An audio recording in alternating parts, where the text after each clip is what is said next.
So number 4 says, write the equation of the line perpendicular to the line y equals 2 minus 3 half x at 4, negative 2. Now, on the original sample final, it used the word parallel, but I assume that you guys saw that example in class anyways, so I'm just going to do perpendicular for you guys. So I just made one change there. Okay, but I kept the equations the same and stuff. So we have to the line y equals 2 minus 3 half x at 4, negative 2. All right, so with the given line, L1 is going to be my given line. That is y equals 2 minus 3 half of x. From this line, can you identify your slope? Yes. What is the value of M1?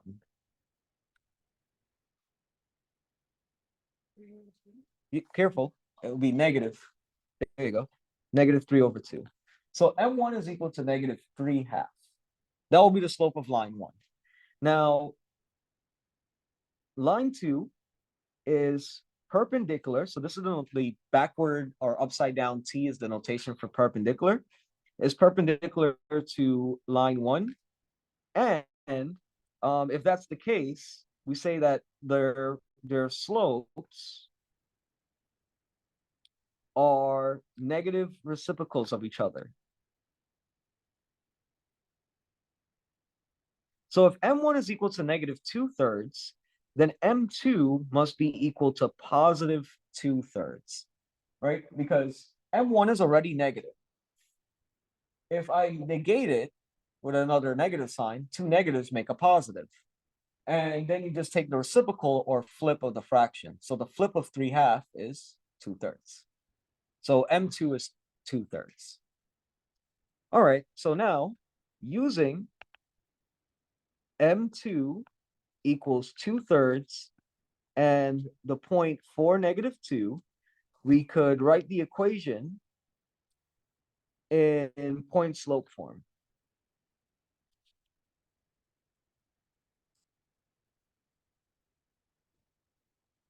So the equation for point slope form is y minus y1 equals to m times x minus x1. And you just use some direct substitution here. We get y minus negative 2, which by the way will become y plus 2, is equal to your slope of 2/3 times x minus 4. Now, on that right-hand side of the equation, I have my point slope form. I'm just going to bring this back down. This is the equation of the line in point slope form, but you can convert it back into slope intercept form, y equals mx plus b, by solving for y, getting y by itself, right? So what you'll do here is distribute the 2/3 in the parentheses. This will give you y plus 2 equals 2/3 of x minus 8/3. Sorry, minus 12/3. No, wait. No, I had to write the first time. Minus 8/3. And then you subtract 2 on both sides. So on the left, the negative 2's, the 2's will cancel. You get 2/3 of x. And then the negative 8/3 minus 2, I'll just take that care of that on the side here real quick. A negative 8/3 minus 2 is the same thing as negative 8/3 minus 6/3. If I rewrite this as negative 2 over 1. So if we multiply negative 2 over 1 by 3, your least common denominator, those will cancel out. Sorry, you'll have least common denominator, so now you can combine the numerator. So it's negative 8 plus negative 6 divided by 3, which is negative 14 over 3. So that's my y value, my y-intercept, okay? So it depends on your professor. Your professor could accept the answer in point slope form, right? This was your point slope form to begin with. Or your professor could ask you to write the answer in slope intercept form.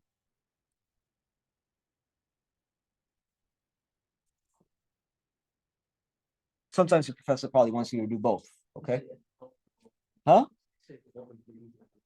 Which one's the easy way? Yeah. Okay. So that's your number 4. I'm going to do number 8. Number 8 is a little bit going backwards. Number 8 is going to give you actually a graph of a line, and then you just want to write out what's the equation of that line, right? So this was for problem 8. So the idea is when you write the equation of a line, you want to write it in the form of y equals mx plus b, where you know m stands for your slope and b stands for the y-intercept. For your slope, there's a formula that you can use, the rise over run, y2 minus y1 over x2 minus x1. That is your the difference in 2-order pairs. Okay. So what are 2 points that you would like to choose here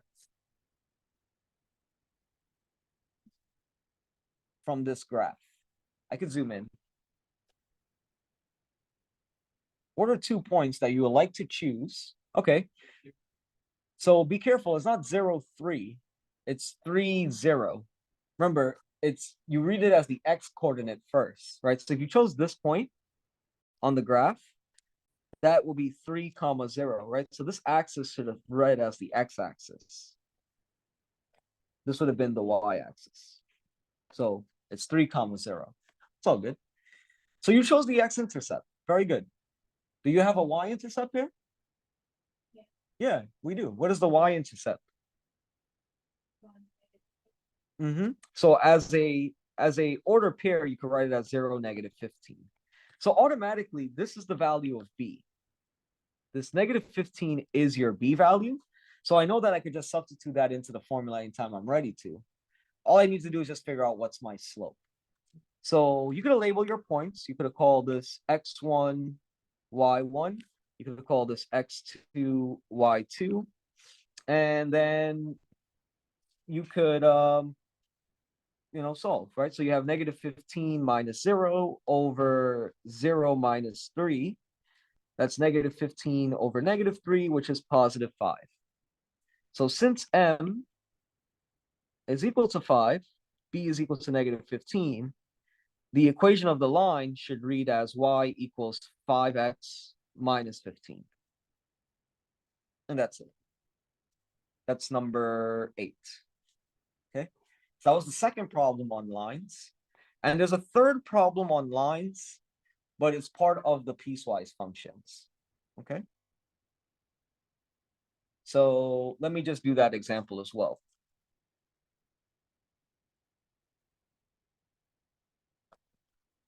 So number 15 states, draw the graph of f of x equals 8 minus 4x for when x is less than or equal to 5, and 4x minus 8 for when x is greater than 5. So one thing to note is that when you're drawing the graph of a piecewise function consists of 2 or more equations separated by a specified domains, right? So one thing that you want to recognize here is that the rule or your domain, I like to just say the rule, if you think about playing a game, the rule changes at x equals 5. So what I would like to do is plug in x equals 5 into both equations. The top equation, I'll call it equation 1, and then the bottom equation, equation 2, just to get the coordinates, okay? So for when x is equal to 5, for the first equation, equation number 1, we should get y equals 8 minus 4 times 5. If I work this out, -4 times 5 is -20. So 8 minus 20 would be -12. So one order pair that I get is 5, -12. Right? My graph should consist of at least that one point. For the second equation, equation 2, again, I'm going to plug in x equals 5. So we have y equals 8 times 5. No, 4 times 5, my apologies, minus 8. So 4 times 5 is 20. 20 minus 8 is going to be 12. So a second order pair is 5 comma 12. Now, one thing to note is one of these order pairs is going to be an open point and one of them is going to be a closed point. Which one do you think is the open point? 5 negative 12 or 5 12?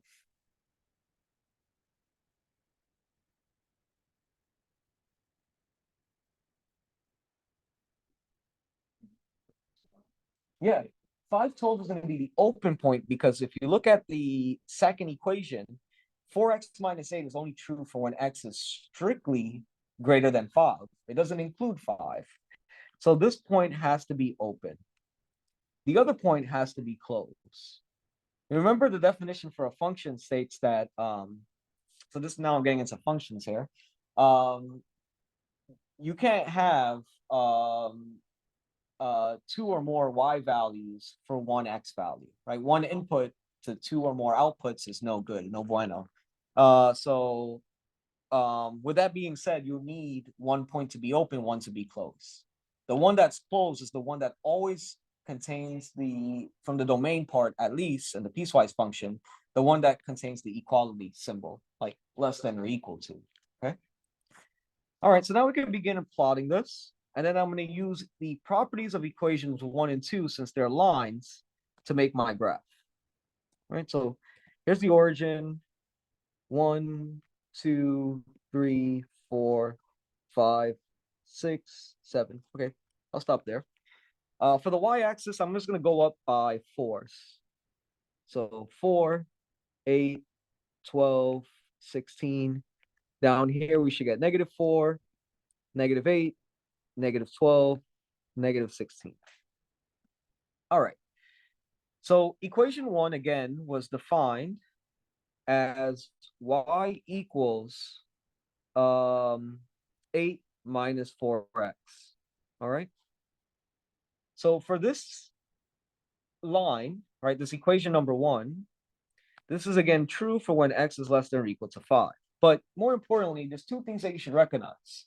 You should recognize your slope and your y-intercept. What is my slope here? What is the value of m? Careful. M is not 8.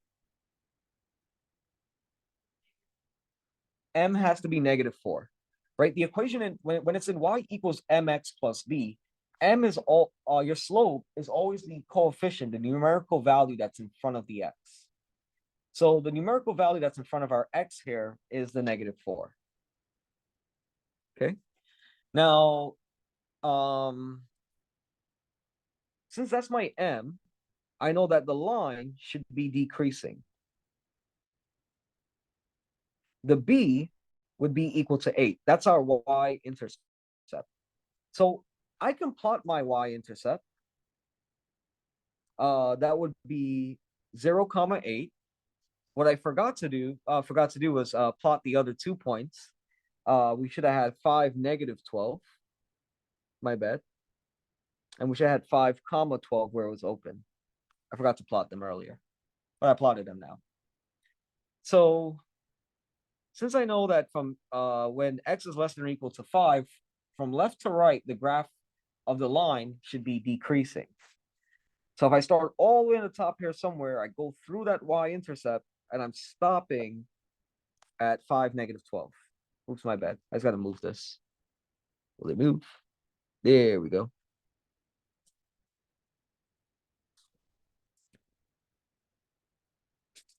And that would be our first equation. This line in blue represents, again, y equals 8 minus 4x for when x is less than or equal to 5. Let's look at our second equation. The second equation, I'll graph it in purple. We have y equals 4x minus 8 for when x is greater than 5. So because x is strictly greater than 5 this time around, I know that there's an open point at 5, 12. I know that I can't plot the y-intercept. So for me, the value of b, which by the way is -8, is going to be irrelevant, right? Because we're not going to have a y-intercept there. So the only thing that I have is the value of m that can help me out. What is the value of m here? M this time is 4. And therefore your line should be increasing, right? Anytime your slope is positive, you know the line is increasing. So from that open point, I could plot some other random point that belongs, like, when x is equal to 6, maybe we got 16, I don't know. But you will notice that the line would be increasing to the right of x equals 5. So there in purple is precisely y equals 4x minus 8 when x is bigger than 5.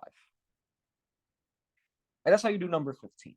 So those are the 3 problems that requires you to know about line.